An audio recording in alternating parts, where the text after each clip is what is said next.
టోటల్గా ఆ రోజు శ్వేతపత్రం పెట్టినప్పుడు 6,71,757 కోట్ల రూపాయలు అప్పులు అని చెప్పి బట్టి విక్రమార్క గారు ఆనాడు ఆర్థిక శ్వేతపత్రాన్ని ఈ సభలో ప్రవేశపెట్టి దాని మీద సుదీర్ఘమైన చర్చ జరిగింది. అందరు సభ్యులు చెప్పిండ్రు, బయట కూడా ప్రశంసలు అందుకున్నాం. సభను బాగా నడిపారు, అందరికీ అవకాశం ఇచ్చిండ్రు అని. ఎందుకంటే నిజాలు వాస్తవాలు ప్రజలకు తెలవాలి కాబట్టి చర్చ చేసినాం. ఇవి కాకుండా ఆ రోజు ఈ లెక్కలో చెప్పని ఏంటి అధ్యక్ష అంటే, వీళ్ళు పనులు చేయించుకొని బకాయిలు పెట్టి, అంటే ఇప్పుడు సర్పంచులు ధర్నాలు చేస్తారు, ఆ సర్పంచులకు ఎన్నికలలో వాళ్ళని ఉపయోగించుకుందామని వాళ్ళకి శాంక్షన్స్ ఇచ్చి వాళ్ళతో పనులు చేయించి వాళ్ళ బిల్లులు ఇవ్వకుండా పెండింగ్ పెట్టినాయి. హాస్టల్స్లలో SC ST BC minority welfare హాస్టల్స్లో పిల్లలకు బకాయిలు పెట్టినాయి. అదేవిధంగా ఫీజు రియంబర్స్మెంట్లు బకాయిలు పెట్టినాయి. అదేవిధంగా రాజీవ్ ఆరోగ్యశ్రీలో పేదల వైద్యానికి బకాయిలు పెట్టినాయి. ముఖ్యమంత్రి రిలీఫ్ ఫండ్ నుంచి రిలీజ్ చేయకుండా పెట్టిన బకాయిలు. ఇవే కాకుండా వాళ్ళు కమిషన్లు కొట్టేసి ఒప్పందాలు చేసి వదిలేసిపోయిన కాళేశ్వరము, పాలమూరు, రకరకాల సాగునీటి ప్రాజెక్టులు, అదేవిధంగా టిమ్స్ నిమ్స్ హాస్పిటళ్ళు కట్టడానికి తీసుకొచ్చిన ఆ కాంట్రాక్టర్ల బకాయిలు, ఇవన్నీ లెక్క కలిపితే 40,154 కోట్ల రూపాయలు కాంట్రాక్టర్ల బకాయిలు కూడా మాకు ఇచ్చారు అధ్యక్ష. టోటల్ కలిపితే 7,11,911 కోట్ల రూపాయలు 7 డిసెంబరు 2023 నాడు మాకు ఇది ఇచ్చిపోయినారు అధ్యక్ష. మాజీ ఆర్థిక మంత్రి ఒక వాదన ఏంది, ఉమ్మడి రాష్ట్రంలో 72,000 కోట్ల రూపాయలు, అదేవిధంగా కార్పొరేషన్స్కి ఒక 11,000 కోట్ల రూపాయలు కౌంటర్ గ్యారెంటీలు ఉన్నాయి. ఈ 83,000 కోట్లు 84,000 కోట్లు మా ఖాతాలో రాయొద్దు అన్నాడు. అదే చెప్తా అది కూడా చెప్తా అధ్యక్ష. అట్లాంటి మాట్లాడతారనే వాటిని కూడా తీసుకొని వచ్చిన అధ్యక్ష. ఇంకా కూడా అబద్ధాలు చెప్పాలని ఎందుకు ప్రయత్నం చేస్తుండో నాకు అర్థమైతలేదు. సో అధ్యక్ష, మేమేమన్నాము, మేము అధికారంలోకి వచ్చే నాటికి ఉమ్మడి రాష్ట్రంలో దాదాపుగా 58 సంవత్సరాలు 15-16 మంది ముఖ్యమంత్రులు, ఇంతకుముందు మా జూపల్లి గారు చెప్పినట్టు వాళ్ళందరూ కలిసి 60 సంవత్సరాలు దాదాపుగా పరిపాలన చేసి 16 మంది ముఖ్యమంత్రులు కలిసి చేసిన అప్పు 72,000 కోట్లయితే, ఒక్క వ్యక్తి, ఒక్క కుటుంబము, ఒక్క పార్టీ 9.5 సంవత్సరాలు పరిపాలించి 6 లక్షల అంటే ఆ 72,000 కోట్ల వేల ఈ 7,11,000 కోట్ల నుంచి ఆ 72,000 కోట్లు తీసేస్తే కూడా అధ్యక్ష 6,40,000 కోట్ల రూపాయలు వీళ్ళు అప్పులు తీసుకొచ్చారు అధ్యక్ష. ఇంకా సిగ్గు లేకుంటే మాట్లాడతారేంటి అధ్యక్ష? అంటే ఒక్క వ్యక్తి, ఒక్క కుటుంబము, ఒక్క పార్టీ 9.5 సంవత్సరాలు పరిపాలించడానికి అవకాశం ఇస్తే 6,30,000 కోట్ల రూపాయల అప్పు వాళ్ళు చేస్తే, కాంగ్రెస్ పార్టీ పరిపాలించిన 60 ఏళ్ళు తెలుగుదేశం కూడా మా ఖాతాలనే కలిపితే 16 మంది ముఖ్యమంత్రులు కలిసి చేసిన అప్పు ఎంత అధ్యక్ష? 72,000 కోట్లు. 72,000 కోట్ల అప్పుల్లో మేము నిర్మించిన నిర్మాణాలు ఏంటి అధ్యక్ష? నాగార్జున సాగరు, శ్రీశైలము, భీమా, నెట్టంపాడు, కోయిల్ సాగరు, కల్వకుర్తి, శ్రీరామ్ సాగరు, జూరాల, దేవాదుల ఎత్తిపోతల, అదేవిధంగా ఎల్లంపల్లి శ్రీపాద, ప్రాణహిత చేవెళ్లలో అప్పటికే 10-12 కోట్ల రూపాయలు ఖర్చు పెట్టి, ఇవే కాకుండా హైదరాబాద్కు గోదావరి కృష్ణానది జలాలు, ఔటర్ రింగ్ రోడ్డు, అంతర్జాతీయ ఎయిర్పోర్టు, మెట్రో రైలు, ఐటీ కంపెనీలు, ఇట్లా ప్రపంచానికే ఆదర్శంగా నిలబడే విధంగా విశ్వనగరంగా హైదరాబాదును మేము అభివృద్ధి చేసినాం అధ్యక్ష. ఆ అభివృద్ధితో ఈరోజు ధనిక రాష్ట్రంగా ఎట్లా మారింది అధ్యక్ష? ఆనాడు 16 మంది ముఖ్యమంత్రులు నిబద్ధతతో, చాలా బాధ్యతతో, చాలా జాగ్రత్తగా, రోసయ్య గారు 15-16 సార్లు ఆర్థిక మంత్రిగా బడ్జెట్ ప్రవేశపెట్టి రూపాయి లెక్క కట్టి గల్లెపెట్టెను భద్రంగా దాచిండు. కాబట్టి మిగులు రాష్ట్రంగా మీకు అప్పచెప్తే మిగులు రాష్ట్రాన్ని దివాలా రాష్ట్రంగా దీపించింది మీరు. మౌనంగానే ఉండకుండా మళ్ళీ ఎగబడి ఎదురుదాడి చేస్తున్నారు అధ్యక్ష. మీరే ఆలోచన చేయండి అధ్యక్ష. దాదాపుగా ఒక 56 నుంచి 2014 వరకు లెక్కేసుకుంటే ఒక 58 ఏళ్ళు అంతకంటే ముందు లెక్కేస్తే కూడా 60 సంవత్సరాల పైగా 16 మంది ముఖ్యమంత్రులు ఈ ఉమ్మడి రాష్ట్రము లేకపోతే హైదరాబాదు రాష్ట్రం కలిపితే మనకు వచ్చిన అప్పు 72,000 కోట్ల రూపాయలు. మనం కట్టిన కండ్ల ముందలు ఉన్నాయి కదా అధ్యక్ష, SLBC టన్నెలు 32 కిలోమీటర్లు ఆ రోజుకే తవ్వీరు వెంకటరెడ్డి గారు తీసుకొచ్చిన ప్రాజెక్టులు. ఇట్లాంటి ప్రాజెక్టులు చాలా వరకు 50%, 60%, 70% దాదాపుగా తెలంగాణలో ఉండే 12-13 వేల గ్రామాలకు, వేలాది తండాలకు, గూడాలకు కరెంట్ ఇచ్చిండ్రు అధ్యక్ష, రోడ్లు వేసిండ్రు అధ్యక్ష, తాగునీళ్ళు ఇచ్చిండ్రు అధ్యక్ష, ప్రతి ఊర్లో బడి కట్టిండ్రు అధ్యక్ష, ప్రతి ఊర్లో గుడి కట్టిరు, ప్రతి ఊర్లో తలెత్తితే కనిపించే నీళ్ళ ట్యాంకు ఆనాడు మేము కట్టినాం అధ్యక్ష. ఏ గ్రామానికైనా రోడ్డైనా, గుడైనా, బడైనా, తాగడానికి నీళ్ళైనా, నీళ్ళ ట్యాంక్ అయినా, ఏ కరెంట్ అయినా, ఏదైనా ఆ 60 ఏళ్లలో మేము ఇచ్చి, మేము మీకు అప్పచెప్పిన రాష్ట్రము 72,000 కోట్ల రూపాయలు అప్పు అయితే ఏమీ ఇవ్వకుండా మీరు చేసింది ఏంటో 10 ఏళ్లలో కూలేశ్వరం కట్టారు. మేము 38,000తో మేము మొదలు పెడితే 1,50,000 కోట్లు చేసిరు. 1,50,000 కోట్లలో ఇప్పటికీ 1,02,000 కోట్లు కాంట్రాక్టర్లకు పేమెంట్ ఇచ్చారు. ఎన్ని ఎకరాలకు నీళ్ళు ఇచ్చిండ్రో తెలుసా అధ్యక్ష? కాళేశ్వరం శ్వేతపత్రం ప్రవేశపెట్టిన ఉత్తమ్ కుమార్ రెడ్డి గారు 50,000 ఎకరాలకు నీళ్లు ఇచ్చారు అధ్యక్ష. కాళేశ్వరం నుంచి 1,02,000 కోట్ల రూపాయలకు కాంట్రాక్టర్లకు బిల్లులు చెల్లించిన ఘనత వహించిన కూలేశ్వరం అందించిన నీళ్లు నికరంగా 50,000 ఎకరాలు.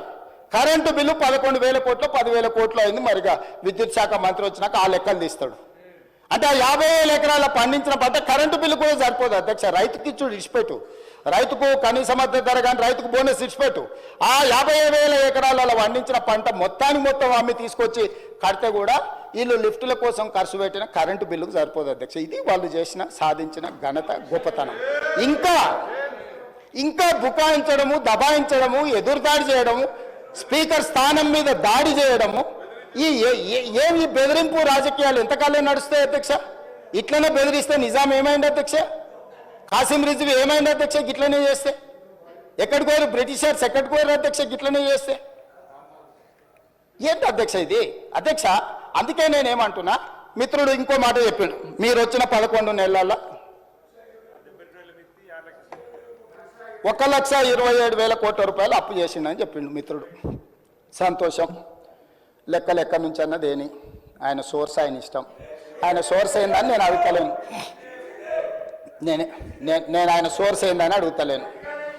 నేను వారికి అప్పచెప్పినప్పుడు ఒక్క నిమిషం ఓపిక పట్టురు. నిన్న రోజుల కొద్ది మీరు మాట్లాడిన ఒక్క మాట కూడా నేను మాట్లాడలే. నేను ఇయ్యలే. నేనేమంటున్నా అంటే గుడ్ ఆయన ప్రవేశపెట్టిన మొత్తం కాగితాల యొక్క స్పిరిట్ అర్థం చేసుకుంటే మీరు ఇట్లా వితండవాదం చేయకపోయి ఉండేటోళ్ళు. 1,27,000 కోట్ల రూపాయలు అప్పు చేసినామని వారు చెప్పిండ్రు అధ్యక్ష. వారు చెప్పిందే మనం వాస్తవం కింద తీసుకుందాం. వారు చేసిన అప్పు, వారు ఇచ్చిపోయిన అప్పు 7,11,000 కోట్ల రూపాయలు వారు ఇచ్చింది. అదేవిధంగా మేము చేసిన అప్పు 1,27,000 కోట్ల రూపాయలు. రెండు కలిపితే రాష్ట్రం అప్పు ఎంత ఉండాలి అధ్యక్ష? రెండు కలిపితే రాష్ట్రం అప్పు 8,38,911 కోట్లు ఉండాలి అధ్యక్ష. డిసెంబర్ 7, 2023 నాడు ప్రభుత్వాన్ని మాకు వారు అప్పగించినప్పుడు ఉన్న అప్పు, కాంట్రాక్టర్ల బిల్లులు కావచ్చు, కార్పొరేషన్ల పేర్ల మీద తీసుకున్న లోన్లు కావచ్చు, ఎఫ్ఆర్బిఎం పరిధిలో తెచ్చిన అప్పు కావచ్చు, అన్ని లెక్క కడితే 7,11,911 కోట్ల అధ్యక్ష. అదేవిధంగా మేము చేసిన అప్పు, హరీష్ రావు గారు మేము చేసినామని చెప్తున్న అప్పు 1,27,000 కోట్ల రూపాయలు. ఈ రెండు కూడితే 8,38,911 కోట్ల రూపాయలు అప్పు కావాలి అధ్యక్ష. అంతే కదా? మరి ఇవాళ రాష్ట్ర ప్రభుత్వం యొక్క అప్పు, రాష్ట్ర ప్రభుత్వం ఈ రోజు 18/12/2023 అంటే ఇవాళ 20 తారీఖు వచ్చినాం, 2 రోజులను తీసేస్తే 18/12/2023 నాడు ఈ రాష్ట్ర ప్రభుత్వం మీద ఉన్న అప్పు 7,22,788 కోట్లు. నేను అధికారికంగా ఈ సభలో లెక్క చెప్తున్నా. 18/12/2023 నాటికి తెలంగాణ రాష్ట్రంలో అన్ని 24 18/12/2024 అంటే 2 రోజుల క్రితం వరకు తెలంగాణ రాష్ట్రం మీద ఉన్న అప్పు 7,22,788 కోట్లు. నేను ఇప్పుడు తమరి ద్వారా వారిని అడుగుతున్నా అధ్యక్ష, మేము 1,27,000 కోట్ల రూపాయలు అప్పు చేసి రాష్ట్ర ప్రజల నెత్తి మీద మేము మోపితే ఆ అప్పు 8,38,000 పైచిలుకు కోట్ల రూపాయలు ఉండాలి. 8,38,911 కోట్లు ఉండాలి. కానీ ఈరోజు రాష్ట్ర ప్రభుత్వం మీద ఉన్న అప్పు 7,22,000 కోట్ల రూపాయల 788 కోట్ల రూపాయలు ఉంది అధ్యక్ష. మరి మిగతా 1,20,000 కోట్లు, దాదాపుగా 1,00,000 కోట్లు ఎక్కడికి పోయినాయి అధ్యక్ష? ఎక్కడికి పోయినాయి? వాళ్ళు చేసిన అప్పు అసలు మిత్తి కట్టడానికి మేము ప్రభుత్వాన్ని అప్పచెప్పినప్పుడు ప్రతి నెల రాష్ట్ర ప్రభుత్వానికి ఉన్న సంవత్సరానికి భారము అప్పులు కట్టాల్సింది 6,500 కోట్లు. ఇవాళ వాళ్ళు మాకు అప్పచెప్పేటప్పటికి ప్రతి నెల 6,500 కోట్లు. ఆనాడు సంవత్సరానికి చెల్లించాల్సిన కిస్తు ఈ రోజు ప్రతి నెల చెల్లించాల్సి వస్తుంది. 1,27,000 కోట్ల రూపాయల అప్పులు తెచ్చి మేము గజ్వేల ఫామ్ హౌజులు కట్టుకోలే, జన్వాడలో ఫామ్ హౌజులు కట్టుకోలేదు, మోయినాబాద్లో ఫామ్ హౌజులు కట్టుకోలేదు, లేకపోతే ధరణిలో మేము భూములను కబ్జా పెట్టుకోలే. ఎక్కడికి పోయినాయి అధ్యక్ష?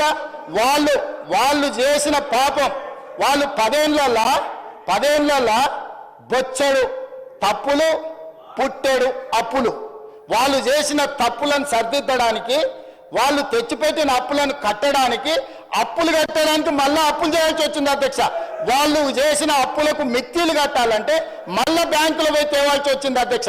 ఇవాళ మేము ఎన్ని 1,00,000 కోట్లు తెచ్చినా, 1,27,000 కోట్లు తెచ్చినా వాళ్ళు పెట్టిన పాపం, వాళ్ళు పెట్టిన పాపాల పుట్టను తిరిగి చెల్లించడానికి తల తాకట్టు పెట్టి ఈరోజు మేము పేద రైతులకు ఈరోజు రైతు భరోసానో, లేకపోతే వారు కోరుకుంటున్న కౌలు రైతులకో, ఇంకొకరికో, లేకపోతే మహిళలకు ఇస్తున్న డబ్బులు ఎందుకు ఇవ్వలేకపోతున్నాం అధ్యక్ష? ఫీజు రియంబర్స్మెంట్ ఎందుకు సమయానికి ఇవ్వలేకపోతున్నాం? హాస్టల్ బిల్లులు ఎందుకు సమయానికి మేము కట్టలేకపోతున్నాం? ఎందుకు తులం బంగారము కళ్యాణ లక్ష్మి షాది ముబారక్లు ఇవ్వలేకపోతున్నాం? ఇవన్నిటికీ ఉన్న ఆదాయం మొత్తం, తెస్తున్న అప్పులు మొత్తం వాళ్ళు చేసిన పాపాలకు చెల్లించడానికే పోతుంది అధ్యక్ష.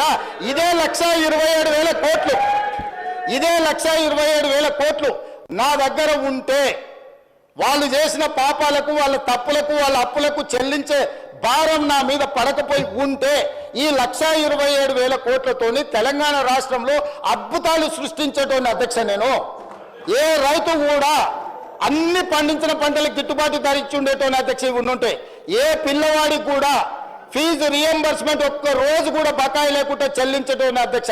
ఏ ఆరోగ్యశ్రీ మన హాస్పిటళ్లకు అక్బరుద్దీన్ ఓవైసీ గారు పదే కలిసి ఆరోగ్యశ్రీ బిల్లులు చెల్లించండి, కార్పొరేట్ హాస్పిటల్ బతకలేకపోతున్నాయి, డాక్టర్లు జీతాలకు ఇవ్వలేకపోతున్నాం అని చెప్తుంటే అడగక ముందే నెల అడ్వాన్స్ ఇచ్చి ఉండేటోని అధ్యక్ష. ఇవాళ ఈ రాష్ట్రంలో సంక్షేమ పథకాలు, అది రైతు భరోసా కావచ్చు, లేకపోతే రైతు రుణమాఫీ కావచ్చు, లేకపోతే ఫీజు రియంబర్స్మెంట్ కావచ్చు, ఆరోగ్యశ్రీ కావచ్చు, లేకపోతే పేద ప్రజలకు ఎన్నికల్లో ఇచ్చిన 6 గ్యారంటీలలో ఏదైనా ఒక గ్యారంటీ ఆలస్యమైందంటే ఆ పాపం ఈ పాపాత్ములదే అధ్యక్ష. ఈ పాపాల భైరవులు రాష్ట్రాన్ని అమ్మేసి, కోకపేట అమ్మిరి, ఔటర్ రింగ్ రోడ్ అమ్మిరి, హైదరాబాద్ భూములు అమ్మిరి, హైటెక్ సిటీ అమ్మేసిరి, ప్రతిదీ అమ్మేసింది అధ్యక్ష. వైన్ షాపులు లాస్ట్కు మన ఏమంటారు మన బలహీనతను కూడా 6 నెలల ముందుగానే అమ్మేసుకున్నారు అధ్యక్ష వైన్ షాప్ల పేర్ల మీద. ఒక్క వైన్ షాప్ ఇస్తామంటే 100 అప్లికేషన్లు తీసుకున్నారు, వాళ్ళ పైసలు కూడా వాపసు ఇవ్వలేదు అధ్యక్ష. పాప ఏదో వ్యాపారం అవుతుందని వారు 50,000 కడితే 1,000 కోట్ల రూపాయలు అవి కూడా కొల్లగొట్టి, అంటే వ్యసనాలు ఉన్న వాళ్ళను కొల్లగొట్టారు, వ్యాపారాలు చేసిన వాళ్ళని కొల్లగొట్టారు, 60 ఏళ్ళు మనం సృష్టించిన సంపదను కొల్లగొట్టారు, కాంట్రాక్టర్ల పేరు మీద కొల్లగొట్టారు, బ్యాంకుల పేరు మీద. అధ్యక్ష, ఏమైనా అప్పు తెచ్చుకుంటే మిత్తి అనేది అడుక్కుంటాం మనం, అరే తక్కువ చేయబా మిత్తి ఎట్లా ఇట్లా అయితే అని. వాళ్ళు తెచ్చిన అప్పు ఎంత రేటుకు తెచ్చినరో తెలుసా అధ్యక్ష? 11.5%. ఉరి తీసినా తప్పు లేదు అధ్యక్ష. 11.5%.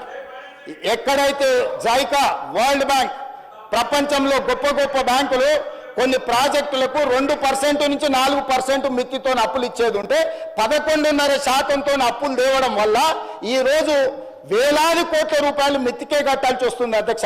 ఇంత ఆర్థిక నేరం ఇతర దేశాలలో పాల్పడి ఉంటే ఉరి తీసి ఉండేటోళ్ళు అధ్యక్ష. దుబాయ్ లాంటి దేశాలలో బజార్లో నించోబెట్టి రాళ్లతో కొట్టి చంపేటోళ్ళు అధ్యక్ష. ఇంత బాధ్యత లేకుండా 11.5% అప్పులు తెచ్చే వాళ్ళు ఈ దేశంలోనే ఎవరు లేరు అధ్యక్ష. నేను ఎందుకు ఢిల్లీకి పోయిన అధ్యక్ష 20 సార్లు 23 సార్లు 50 సార్లు ఆర్థిక శాఖలో ఉండే నిపుణులను కాళ్ళు పట్టుకోవాల్సిన పరిస్థితి వచ్చింది అధ్యక్ష. కనీసం నా డెట్ రీస్ట్రక్చర్ చేయి రేట్ ఆఫ్ ఇంట్రెస్ట్ 11.5% నుంచి కనీసం 7%కో 8%కో తగ్గించు అని 4-5% మిత్తి తగ్గించుకుంటే నాకు నెలకు 1000 కోట్ల రూపాయలు మిగులుతాయి. ఆ 1000 కోట్ల రూపాయలు ఏదైతే young India integrated residential schools SC ST BC మైనారిటీలకు ఏవైతే రెసిడెన్షియల్ స్కూల్స్ ఇచ్చామని గొప్ప చెప్తున్నా ఒక్క స్కూల్ బిల్డింగ్ అనే కట్టిరా అధ్యక్ష. కోళ్ళ ఫారంలో కోళ్ళ బుట్ట కింద కోళ్ళను నమ్మినట్టు 4 రూమ్లలో 100,000 మంది పిల్లలు వండుకుంటున్నారు అధ్యక్ష. ఆడపిల్లలకు బాత్రూమ్ లేక 4 గంటల నుంచి ఆ పిల్లలు లైన్లో నించుంటున్నారు అధ్యక్ష. ఆడపిల్లలకు బాత్రూమ్లకు సమస్య ఉందని మంచినీళ్ళు తాగుతలేరు అధ్యక్ష. ఆడపిల్లలు హృదయ విదారకంగా ఉన్నాయి అధ్యక్ష. జీవోలు ఇచ్చేసి హాస్టల్ పెట్టేసి ఎస్సీ ఎస్టీ బీసీ మైనారిటీ పిల్లలు కాబట్టి వాళ్ళు చావని అని వాళ్ళ కర్మకు వదిలేసి ఆ పిల్లల జీవితాలతో చెలగాటమాడి ఇవాళ 10 నెలల్లో మీరు ఏం చేయలేదు హాస్టళ్లలో చచ్చిపోతున్నారని సిగ్గు లేకుండా తిరుగుతున్నారు అధ్యక్ష. ఇన్ని 100 హాస్టల్ ఇచ్చినాం రెసిడెన్షియల్స్ అంటారు కదా. 10 ఏళ్లలో మీరు ప్రగతి భవన్ కట్టుకున్నారు, మీరు సచివాలయం కట్టుకున్నారు, మీరు ఫామ్ హౌజులు కట్టుకున్నారు, 33 జిల్లాలలో పార్టీ ఆఫీసులు కట్టుకున్నారు, టీవీలు పెట్టుకున్నారు, పేపర్లు పెట్టుకున్నారు, 1000 కోట్ల రూపాయల వ్యాపారాలు చేసుకున్నారు. కానీ ఆ పేదోళ్ళ పిల్లలు చదువుకొని హాస్టల్స్ కట్టిరా అధ్యక్ష. లక్షలాది పిల్లలు అధ్యక్ష, మన పిల్లలు అధ్యక్ష. ఎవరి పిల్లలు అధ్యక్ష? వాళ్ళు మీకు అధికారం కట్టబెట్టిన వాళ్ళ తల్లిదండ్రులు కాదా? వాళ్ళు మన కుటుంబ సభ్యులు కదా? మీ మీద ఎంత నమ్మకంతో ఎంత విశ్వాసంతో మీకు 2 సార్లు అధికారం అప్పచెప్తే మీ నిర్వాహకం, మీ విలాసవంతమైన జీవితం, మీ సెంటిమెంట్లు, మీకు కావాల్సిన గూడు పుటానీలు తప్ప ఆ పిల్లలకు ఒక గూడు కట్టినరు అధ్యక్ష. 10 ఏళ్లలో ఎన్ని హాస్టల్స్ కట్టినరు? 10 ఏళ్లలో ఎప్పుడైనా వాళ్ళ మెస్ ఛార్జెస్ నువ్వు టైంకి ఇచ్చినవా? 10 ఏళ్లలో ఎప్పుడైనా ఆడపిల్లలకు కాస్మెటిక్ ఛార్జెస్ ఇచ్చినవా? ఆడపిల్లలు తల్లిదండ్రులు సొంత బిడ్డను పేగు తెంచుకొని పుట్టిన బిడ్డను హాస్టల్లో పెడతారా అధ్యక్ష?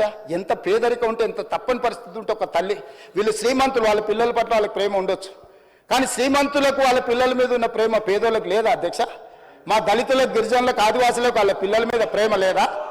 ఆ ప్రేమ ఉన్నా ఆ ప్రేమను చంపుకొని కప్పి పుచ్చుకొని ఆ ఆడబిడ్డల్ని ప్రభుత్వ పాఠశాలలో చదివించడానికి పంపిస్తే బాత్రూంలో కట్టేనందుకు 10 ఏళ్లలో సిగ్గుతో తల వంచుకొని ముక్కు నేలకు రాసి క్షమాపణ చెప్పాలి దళిత గిరిజన ఆదివాసీ సమాజానికి అధ్యక్ష. ఇవాళ మొత్తం జల్లక వారు రావట్లేదు, వారు వస్తారేమో కడుగుదామని సంవత్సరం నుంచి ఎదురు చూసిన అధ్యక్ష. ఇవాళ సందర్భం వచ్చింది కాబట్టి ఈ అంశాలన్నిటినీ నేను ప్రస్తావిస్తున్నా అధ్యక్ష. నాకు ఆ బాధ, దుఃఖం, ఆవేదన ఉంది కాబట్టి 40% నెట్ ఛార్జెస్ పెంచిన, 200% కాస్మెటిక్ ఛార్జెస్ పెంచిన, నా ఆర్థిక మంత్రిని పిలిచి స్ట్రిక్ట్ ఇన్స్ట్రక్షన్స్ ఇచ్చిన, నా ఫైనాన్స్ సెక్రటరీకి చెప్పిన, నువ్వు గ్రీన్ ఛానల్ వాళ్ళకి పేమెంట్ లేకపోతే నిన్ను సస్పెండ్ చేస్తానని అధికారిక వార్నింగ్ ఇచ్చిన అధ్యక్ష. ఇది నా నిబద్ధత. నీలాక కాంట్రాక్టర్ల కోసం, కమిషన్ల కోసం ఔటర్ రింగ్ రోడ్ అమ్ముడు, లేకపోతే కోకాపేటలో భూములు అమ్మి కాంట్రాక్టర్లకు ఇచ్చి కమిషన్లు కొట్టలే అధ్యక్ష. ఇవాళ నా నిబద్ధతలు నువ్వా కోసం చేసేది? మీ స్థాయి ఎంత, మీరెంత నా గురించి మాట్లాడడానికే? ఇవాళ పరిపాలన మీద నాకా మీరు చదువు చెప్పేది? 10 ఏళ్ళు సర్వనాశనం చేసి రాష్ట్రాన్ని తాకట్టు పెట్టి రాష్ట్రాన్ని బొందలగడ్డ వేసి 50-60 లక్షల మంది స్టూడెంట్ జీవితాలతో చెలగాటమాడి పోటీ పరీక్షలు పెట్టకుండా, బడులు జరపకుండా, 10వ తరగతి పరీక్షలు నిర్వహించలేని సన్నాసులు, 12వ తరగతి పరీక్షలు పేపర్లు దిద్దలేని సన్నాసులు, పబ్లిక్ సర్వీస్ కమిషన్ క్వశ్చన్ పేపర్ల లీకులు మీరా వచ్చి నాతో మాట్లాడేది అధ్యక్ష. అందుకే అధ్యక్ష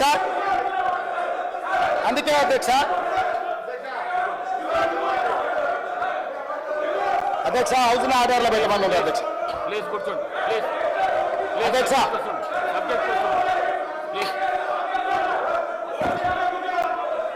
అధ్యక్ష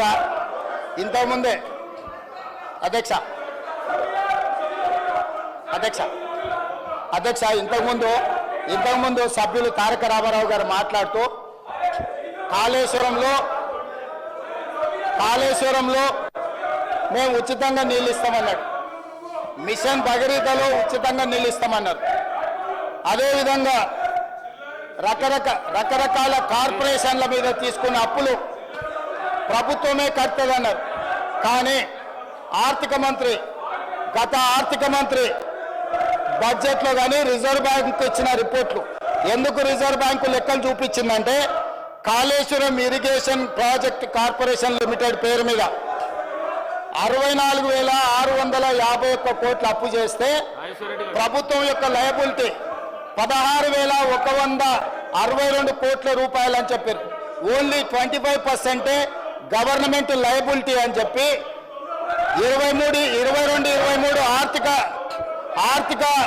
ఆర్థిక సంవత్సరంలో తప్పుడు నివేదిక ఇచ్చారు అధ్యక్ష.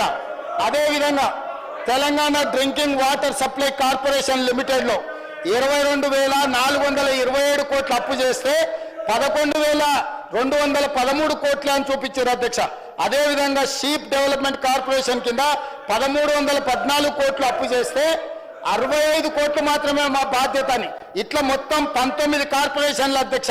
Telangana state water resources infrastructure development corporation limited, discoms, Telangana housing corporation limited, TG road development corporation limited, HMWSSB corporation, TG road transport corporation, sheep development corporation, Telangana urban finance and infrastructure development corporation limited, TS power corporation limited, TG fishermen cooperative societies federations limited, Telangana industrial infrastructure corporation, ITE and C fibre grid corporation, police housing corporation, horticulture development corporation, Hyderabad metro rail limited, Telangana dairy development cooperative federation limited, greater Hyderabad municipal corporation limited. వీటన్నిటి మీద వీళ్ళు చేసిన 19 ఇంకా నేను civil supplies corporation కొన్ని కార్పొరేషన్లు తీసుకోవాలి. Only 19 కార్పొరేషన్లు నేను తీసుకున్న అధ్యక్ష. ఈ 19 కార్పొరేషన్లలో వీళ్ళ సమయంలో వీళ్ళు చేసినప్పు 1,29,283 కోట్ల 60 లక్షల అధ్యక్ష. వీళ్ళు ఏం చెప్పారు? ఇవన్నీ వాళ్ళే కట్టుకుంటారు, మాకేం బాధ్యత లేదు.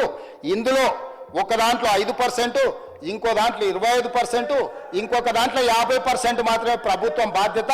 ఆ లెక్క ప్రకారము 38,867 కోట్ల రూపాయలని మాజీ ఆర్థిక మంత్రి గారు బడ్జెట్లో చూపించారు. ఈ బడ్జెట్లో ఉన్న కాపీలు తీసుకెళ్లి reserve bank as it is where it is report ఇచ్చింది.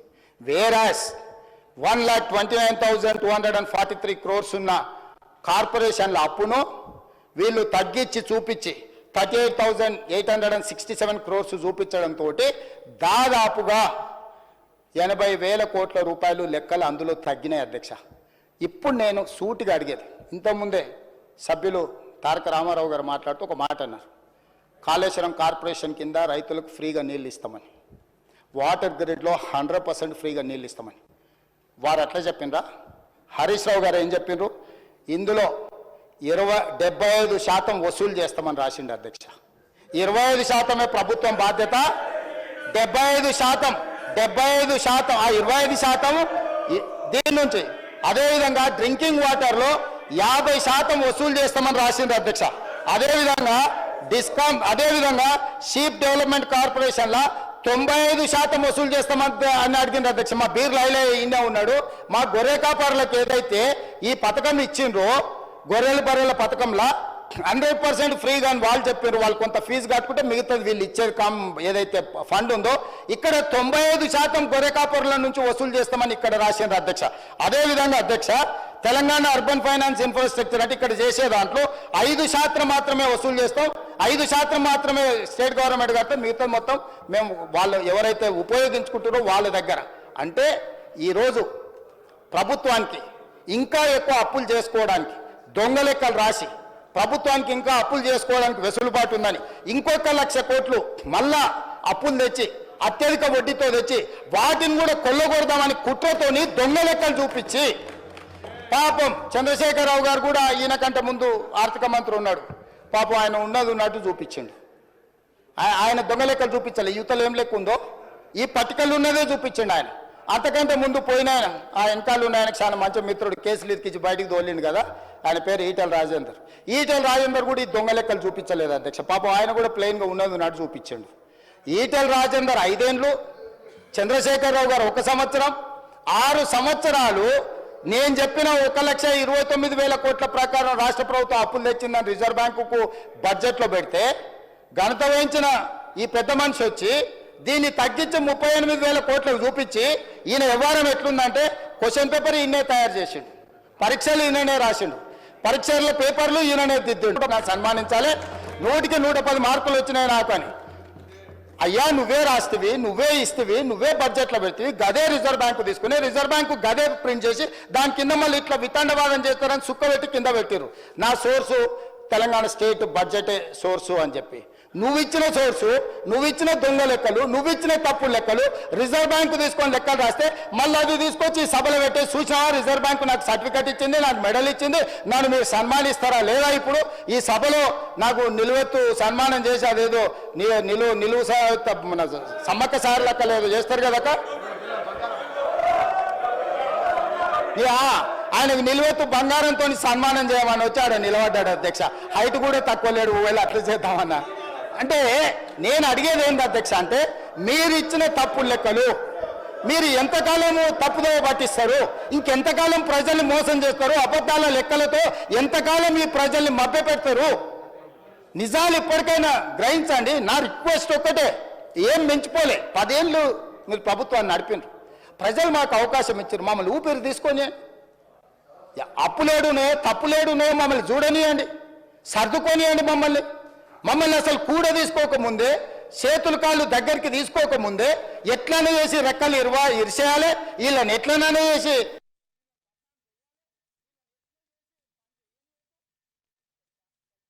పదేళ్ళు నడిపారు అధ్యక్ష. నేను సూటిగా అడగదలుచుకున్నా, నేను అంటే ఆవేదనతో అడుగుతున్నాను, నేను కోపంతో, వాళ్ళ మీద కోపం అనే పదానికి వాళ్ళకి అర్హత లేదు, నేను కోపపడేటంత. అధ్యక్ష, కొడంగల్ మీ అమ్మమ్మ గారు రావునా అధ్యక్ష?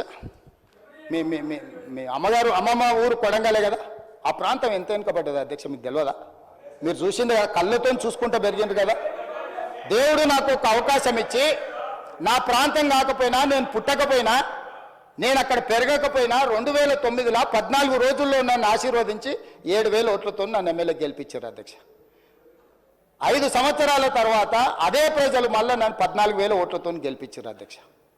అక్కడి ప్రజలకు నా జీవితాంతం ఏమి చేసినా కూడా, నేను వాళ్ళకి ఎంత సేవ చేసినా కూడా తక్కువనే అవుతుంది. అట్లాంటిది ఈరోజు అక్కడి నుంచి నేను ఎమ్మెల్యే గెలిచి ముఖ్యమంత్రి అయినా, స్వతంత్రం వచ్చినప్పటి నుంచి ఆ కొడంగల్ శాసనసభ నియోజకవర్గాన్ని ఒక్కసారి అచ్యుతారెడ్డి గారు మనం పుట్టినప్పుడు 65, 66 టైంలో కొద్ది పీరియడ్కి ఏదో మంత్రి చేసింది. స్వతంత్రం వచ్చినప్పటి నుంచి ఈ రోజు వరకు అక్కడ మంత్రి పదవి కానీ ఇంకో పదవి కానీ ఏది రాలే. ఒక పరిస్థితి ఎట్లుందంటే, మనం కర్ణాటకలో తెలంగాణ అని తెలియని పరిస్థితి, సగం ప్రజలు కన్నడ మాట్లాడుకుంటారు, సగం తెలుగు మాట్లాడుకుంటారు. ఎందుకంటే అంతకుముందు భాషా ప్రయుక్త రాష్ట్రాల విభజన కాకుండా ఇది అటువైపు ఉండే కాబట్టి సగం ప్రజలు కర్ణాటక తెలంగాణ అనుకునే పరిస్థితి.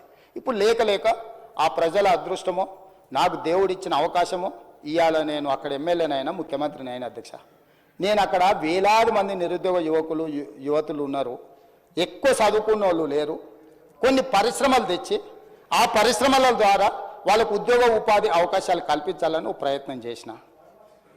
10 ఏళ్ళు ప్రభుత్వాన్ని నడిపిన వాళ్ళు ఫార్మాసిటా, ఇండస్ట్రియల్ పార్కా పక్కకు వద్దాం, ఎయిర్పోర్ట్కు కూతవేటు దూరంలో అత్యంత విలువైన భూములు, 5 కోట్లు 10 కోట్లకు ఎకరం ఉండే భూములు 15,000 ఎకరాలు వీళ్ళు సేకరించి ఫార్మా పెడతామని, ఫార్మా సిటీ పెడతామన్న వీళ్ళు కాదు అధ్యక్ష. హైదరాబాదు నగరం పక్కన ఎయిర్పోర్ట్కి కూతవేటు దూరంలో అత్యంత విలువైన భూములలో వీళ్ళు ఫార్మా కంపెనీలకు కోట్ల రూపాయల భూములను లావాదేవీలు చేసుకొని అగ్గొక్క ఇచ్చి ఇక్కడ వీళ్ళు ఫార్మా పెట్టొచ్చంట. నేను చాలా భూమి విలువ తక్కువ ఉండి, నిరుద్యోగ సమస్య శాశ్వతంగా ఉండి, వాళ్ళ జీవితాలలో ఇంకా మంచి రోజులు రానే రావా, దేవుడు అనేవాడు ఉన్నాడా లేడా అని దేవుడినే నిందించుకునే అట్లాంటి పరిస్థితుల్లో తాగునీరు లేదు, సాగునీరు లేదు, పరిశ్రమలు లేవు, విద్యా అవకాశాలు లేవు, ఏవి లేవు నా ప్రాంతానికి. అధ్యక్ష, నేను ఒక మెడికల్ కాలేజ్ తీసుకుంటే తప్పు పడతారు, నేను ఒక ఇంజనీరింగ్ కాలేజ్ తీసుకపోతే తప్పు పడతారు, నేను ఒక పాలిటెక్నిక్ తీసుకుంటే తప్పు పడతారు, నేను ఒక ఐటీఐ తీసుకుంటే తప్పు పడతారు, నేను 2 జూనియర్ కాలేజీలు తీసుకుంటే తప్పు పడతారు, నేను 4 రోడ్లకు నిధులు తీసుకుంటే కొడంగల్కే తీసుకుపోతామని తప్పు పడతారు. నేను ఒక 1300 ఎకరాలల్లా ఎంత అధ్యక్ష కొడంగల్ శాసనసభ నియోజకవర్గంలో దాదాపుగా 3 లక్షల ఎకరాల భూమి ఉంది అధ్యక్ష. 3 లక్షల ఎకరాలలో 4 గ్రామాల పరిధిలో, ఒక్క గ్రామం కూడా కాదు, 4-5 గ్రామాల పరిధిలో ఒక 1300 ఎకరాలు తీసుకొని, ఎందుకంటే బోత్ సైడ్స్ నేషనల్ హైవేస్ ఉన్నాయి, స్ట్రాటజిక్ లొకేషన్. ఈ 1300 ఎకరాల పరిశ్రమలు పెడితే ఓ 25,000 మందికో 50,000 మందికో ఉద్యోగ ఉపాధి అవకాశాలు వస్తే వాళ్ళ ఉద్యోగాలతో పాటు ఆ చుట్టుముట్టు కొంత అభివృద్ధి జరిగితే నా ప్రజలకు మేలు జరుగుతుంది. నన్ను ఇంతగా నేను ఏమైతానో, నేను ఎక్కడి నుంచి వచ్చినో తెలియనప్పుడు, నేను ఎలాంటి వాడినో తెలియనప్పుడు 15 రోజుల్లో గుండెలు పెట్టి చూసుకొని భుజాల మీద మోసుకొని 7,500 ఓట్ల మెజార్టీతో నన్ను ఎమ్మెల్యేను చేస్తే ఇవాళ నా చర్మం వచ్చి వాళ్ళకి చెప్పులు కుట్టించినా కూడా తక్కువనే అధ్యక్ష. అట్లాంటిది నేను విశ్వాసంతో ఆ ప్రాంతాన్ని అభివృద్ధి చేయాలి, అక్కడ ఉండే నిరుద్యోగ యువకులను ఆదుకోవాలి, అక్కడ విద్య ఉద్యోగ ఉపాధి అవకాశాలు పెంచాలని ఒక 1300 ఎకరాల భూసేకరణ చేస్తే కోట్ల రూపాయలు పంపించి మందు దాగిపించి నా మీద దాడి చేపిస్తే నేను బాధపడకపోతుంటా అధ్యక్ష. నాకు ఇది కొత్త కాదు, ఎన్ని రకాల దాడులు చేసిండో మనం చూసినాం. కానీ అధికారులు అధ్యక్ష, అధికారులు ఏం పాపం చేసిండ్రు అధ్యక్ష? అధికారులు ప్రభుత్వం ఇచ్చే ఆదేశాలను అమలు చేస్తారు. 10 ఏళ్ళు నడిపినోడు ఎవడన్నా తన ప్రభుత్వంలో తనకు 10 ఏళ్ళు తను ఇంత ఎదగడానికి ప్రభుత్వానికి పేరు రావడానికి పనిచేసిన రెవెన్యూ అధికారులను, మున్సిపల్ అధికారులను, ఐటీ అండ్ ఇండస్ట్రీస్ ఆమాత్ముడే ఎలగబెట్టిండు. అధికారులు పోతే రాళ్లతో రప్పలతో దాడులు చేపించి చంపే ప్రయత్నం చేస్తే వీళ్ళను ఏం చేయాలి అధ్యక్ష? నువ్వు చెప్పు. ఈయన కూర్చునే అర్హత ఉందా? నేను సూటిగా అడుగుతున్నా. కొడంగల్ పరిశ్రమ పెట్టొద్దా? కొడంగల్ నిరుద్యోగ యువకులకు ఉద్యోగాలు ఇవ్వద్దా? కొడంగల్ ప్రాంతాన్ని అభివృద్ధి చేయొద్దా? కొడంగల్కు మక్తల్ నారాయణపేట కొడంగల్ ఎత్తిపోతల ద్వారా మీరు 10 ఏళ్ళు చుక్క నీళ్లు ఇవ్వకపోతే నేను 1,00,000 ఎకరాలకు నీళ్లు తీసుకెళ్లాల్సిన బాధ్యత నాకు లేదా? నా పిల్లలు మెడిసిన్ చదవద్దా? మా పిల్లలు ఇంజనీరింగ్ పాలిటెక్నికల్ చదవద్దా? దొరలు మీరే చదువుకుంటారా? పేదల పిల్లలు చదవద్దా? 95% ఎస్సీ ఎస్టీ బీసీ మైనారిటీలు ఉన్న నియోజకవర్గం నాది అధ్యక్ష. నా ప్రజలకు నేను చేయకపోతే నాకెందుకు అధ్యక్ష కుర్చీ? వీళ్ళు అడ్డం వస్తే తొక్కుకుంటూ పోయేలా చేస్తాను. అందుకే చెప్పిన అధ్యక్ష. నేను ఎందుకు చెప్పినా, నా ప్రాంత అభివృద్ధికి అడ్డం పడితే నా ప్రజలకు నేను నాకు అవకాశం వచ్చినప్పుడు చేయడానికి అడ్డుపడతారా? ఇవాళ మూసీ అభివృద్ధి చేస్తామంటే వాళ్ళు చేసిన ప్రతిపాదన. మూసీ రివర్ డెవలప్మెంట్ కార్పొరేషన్ ఎవరు అధ్యక్ష పెట్టింది? ఈ గత వహించిన ఆయన కదా పెట్టింది. దానికి పార్టీ ఫిరాయించిన ఓ ఎమ్మెల్యేను చైర్మన్ చేయలేదా? ఆయన కూడా మీకు దోస్తే కదా అధ్యక్ష? ఆయన కూడా మీ దోస్తే కదా అధ్యక్ష? ఆయనను చైర్మన్ చేయలేదా మూసీ రివర్ డెవలప్మెంట్ కార్పొరేషన్కి? ఇవాళ మూసీ వేస్తా అంటే వద్దన్నాడు. మెట్రో పొడిగిస్తామంటే వద్దన్నాడు. ఫ్యూచర్ సిటీ కడతామంటే వద్దన్నాడు. రీజనల్ రింగ్ రోడ్ వేస్తామంటే వద్దన్నాడు. రేడియల్ రోడ్ చేస్తే వద్దన్నాడు. రైతు రుణమాఫీ చేస్తామంటే వద్దన్నాడు. పిల్లల ఫీజు రియంబర్స్మెంట్ చేస్తామంటే వద్దంటున్నాడు. ఏంది పిల్లలకు కాస్మెటిక్ ఛార్జెస్ పెంచితే వద్దంటున్నాడు. కొడంగల్ పరిశ్రమ వేస్తా అంటే వద్దంటున్నాడు. ఇక అన్ని వద్దన్నాక అధ్యక్ష ఈ తెలంగాణ రాష్ట్రాన్ని అభివృద్ధి పదం వైపు నడిపించాలంటాడు. ఎట్లా సాధ్యం అధ్యక్ష? ఎట్లా సాధ్యం మీరు చెప్పండి అధ్యక్ష? పరిశ్రమలు పెట్టొద్దంటివి, భూసేకరణ చేయొద్దంటివి, రోడ్లు వేయొద్దంటివి, రైళ్లు తీసుకురావద్దంటివి, రీజనల్ రింగ్ రోడ్డు కట్టొద్దంటివి, రేడియల్ రోడ్ చేయొద్దంటివి, సాగునీటి ప్రాజెక్టులు కట్టొద్దంటివి, దొంగలకు సద్దులు మోయబట్టివి. దొంగలకు సద్దులు మోసే ఉద్దేశము ఇవాళ మీరు ఇట్లా తయారైతే తెలంగాణ రాష్ట్రం ఎట్లా అభివృద్ధి పదం వైపు నడుస్తుంది అధ్యక్ష? మీరు చెప్పండి. ఏం చేయాలి అధ్యక్ష? నేను ఇన్ని రకాలుగా తెలంగాణను అడ్డుకునేటోళ్ళని ఏం చేయాలనో సభలుండే సభ్యులేగా తెలంగాణ సమాజం కూడా నాకు సూచన చేయాలి అధ్యక్ష. నేను నల్లమల్ల అడవుల నుంచి వచ్చిన అధ్యక్ష, క్రూర మృగాల మధ్యలో పెరుక్కుంటూ వచ్చిన, తొక్కుకుంటూ వచ్చిన అధ్యక్ష. ఇక్కడికి ఉత్తగా రాలే, ఇక్కడ ఉన్నని తొక్కుతే అక్కడ వేయలేను, అట్లా తొక్కి ఇక్కడికి వచ్చిన అధ్యక్ష. ఉత్తగా రాలే. అయ్య పేరు మీదనో మామ పేరు మీదనో ఎవరి పేరు మీదనో చెప్పుకొని ఇక్కడికి రాలే అధ్యక్ష. స్వశక్తి మీద కష్టపడి వాళ్ళకు ఒకటే సభ చూసారు అధ్యక్ష. జిల్లా పరిషత్ చూసిన, శాసన మండలి చూసిన, శాసనసభ చూసిన, లోక్సభ చూసిన, ఇవాళ ముఖ్యమంత్రికి వచ్చిన అధ్యక్ష. ఏం వాళ్ళకంటే వాళ్ళు అమెరికాలో లేకపోతే ఆంధ్రాలో విజ్ఞానంలో గుంటూరులో చదువుకున్న సాగు తెలివితేటలు ఉండొచ్చు. నాకు సామాన్యుడు తెలివితేటలు అధ్యక్ష. రైతు బిడ్డను అధ్యక్ష. నేను అడవుల్లో నుంచి వచ్చిన అధ్యక్ష. పులులు ఉంటాయి అధ్యక్ష నేను ఉండే దగ్గర. పులుల నుంచి, సింహాల నుంచి, మృగాల నుంచి ఎట్లా బయటపడాలో నాకు తెలుసా అధ్యక్ష. అల్లా తప్పగా రాలే. ఆషామాషిగా మాట్లాడితే, ఎందుకంటే ఈ హోదా ఈ బాధ్యత ప్రజల కోసం ఇచ్చిందని, నా వ్యక్తిగతమైన కోప తాపాలతో ఈ బాధ్యత నెరవేర్చొద్దని చాలా ఓపికగా, చాలా మర్యాదగా, గౌరవంగా ఈరోజు ఉన్న అధ్యక్ష. నేను ఒక్కటే అడుగుతున్నా అధ్యక్ష ప్రతిపక్షాన్ని, రీజనల్ రింగ్ రోడ్డు వేసుకుందామా వద్దా? రేడియల్ రోడ్స్ వేసుకుందామా వద్దా, మన ఫ్యూచర్ సిటీని కట్టుకుందామా వద్దా, మూసీని నిర్మించుకుందామా వద్దా, మెట్రో రైలును పొడిగించుకుందామా వద్దా, హైదరాబాద్లో ఫ్లైఓవర్లు కట్టుకుందామా వద్దా, హైదరాబాద్లో టనెల్స్ కట్టుకుందామా వద్దా. అక్బరుద్దీన్ ఓవైసీ గారిని నేను రిక్వెస్ట్ చేస్తే హైదరాబాద్ అభివృద్ధి కోసం is very much concern about Hyderabad development. ఈ not today. Yes, time and again he has demanded to Rajshekhar Reddy, to Chandrababu Naidu, Rosaya to Kiran Kumar Reddy, including Chandrasekhar Rao. But the then government, they never reacted on old city development. I have told clearly, this is not old city, this is original city.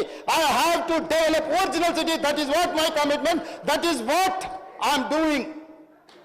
So, ఒక సభ్యులు వారితోని వారు అక్కడ London నుండి యాదృచ్ఛికంగా నేను request చేసి తీసుకెళ్ళి మనం ప్రపంచ దేశంలో జరిగిన అభివృద్ధిని చూసి మన రాష్ట్రాన్ని మన నగరాన్ని మనం ఎట్లా అభివృద్ధి చేసుకుందాం ప్రయత్నం చేస్తామని సహకారం అడిగిన అధ్యక్ష. మన టీంను పంపించిన సౌత్ కొరియాకి చూసి రాపోండి అని వాళ్ళ ఎమ్మెల్యేలను ఆబ్సెంట్ చేయించిండు ఒత్తిడి చేసి.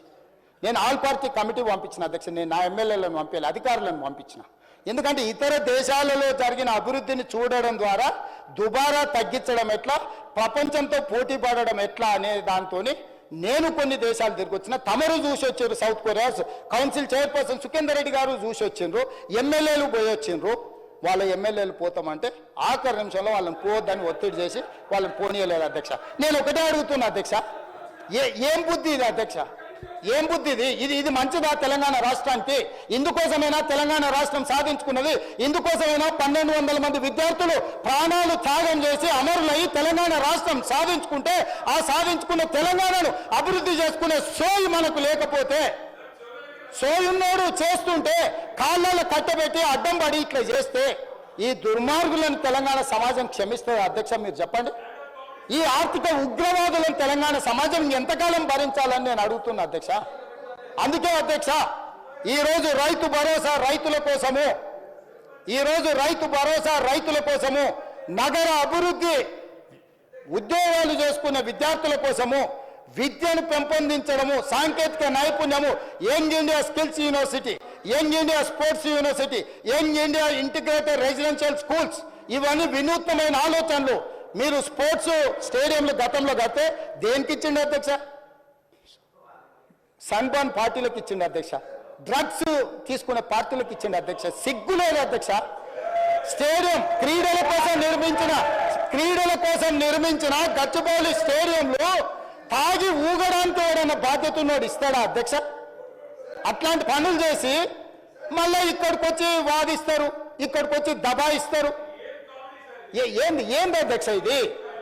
ఇవన్నీ కూడా నేను కోపంతో చెప్తలేను అధ్యక్ష. తెలంగాణ సమాజం ఆలోచన చెయ్యాలి.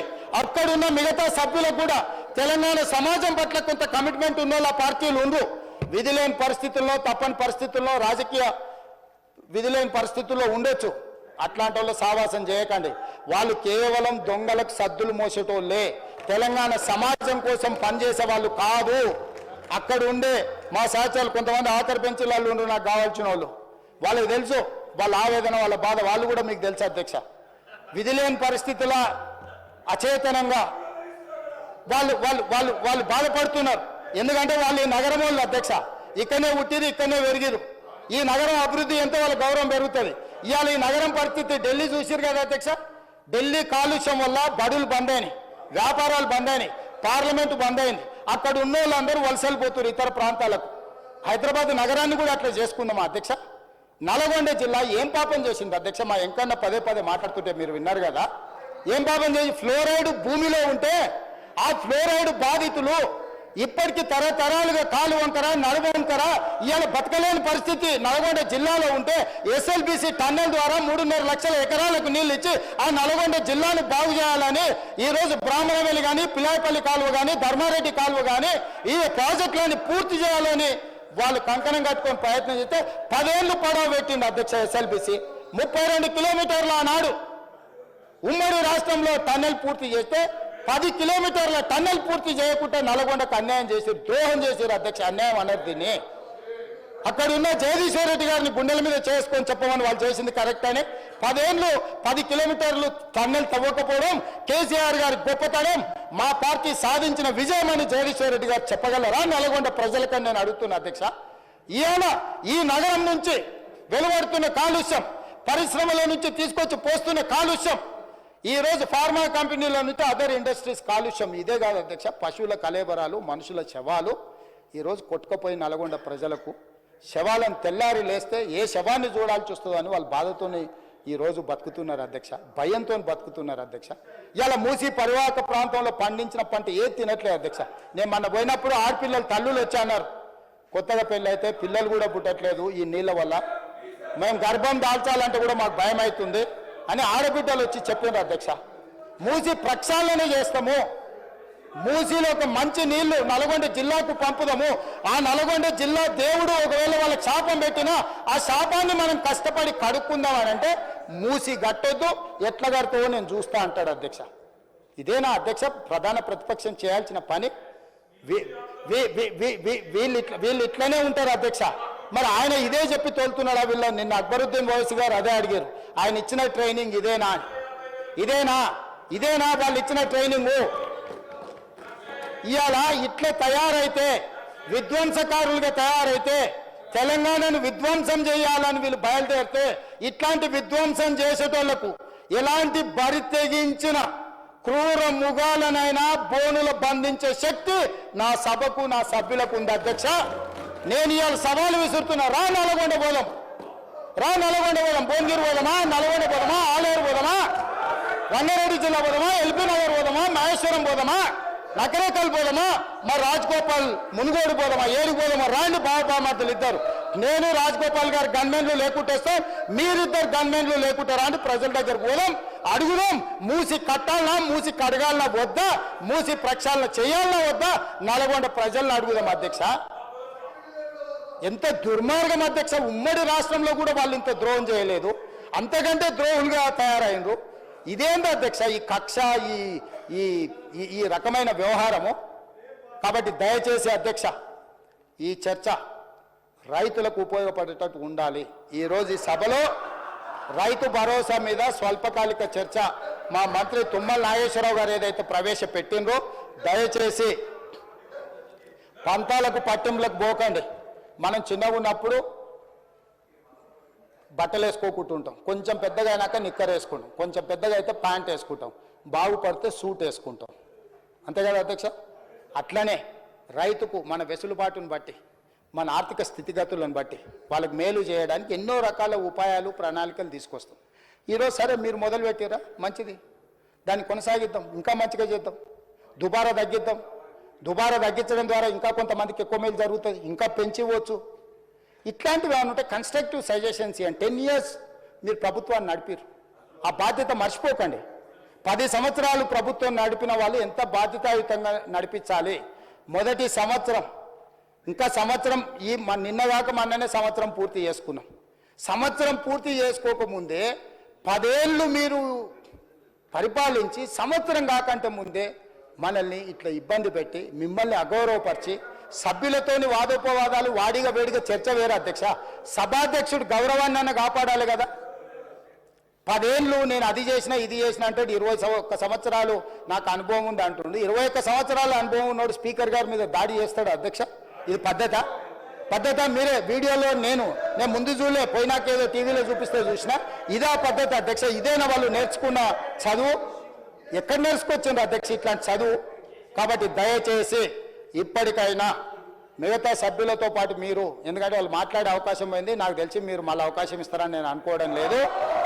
వాళ్లకు రాతపూర్వక ఏదన్నా ఉంటే రాతపూర్వకంగా మంత్రి గారికి పంపిస్తే తప్పకుండా తీసుకుంటాం.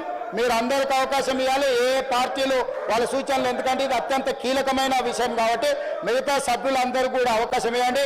పాయల శంకర్ గారికి మరొకసారి నా విజ్ఞప్తి, తప్పకుండా మీరు లేవనెత్తిన అంశాలు, అదేవిధంగా రైతులకు వ్యవసాయ పొలాలకు వెళ్ళడానికి అవసరమైన రోడ్ల గురించి ప్రస్తావించారు.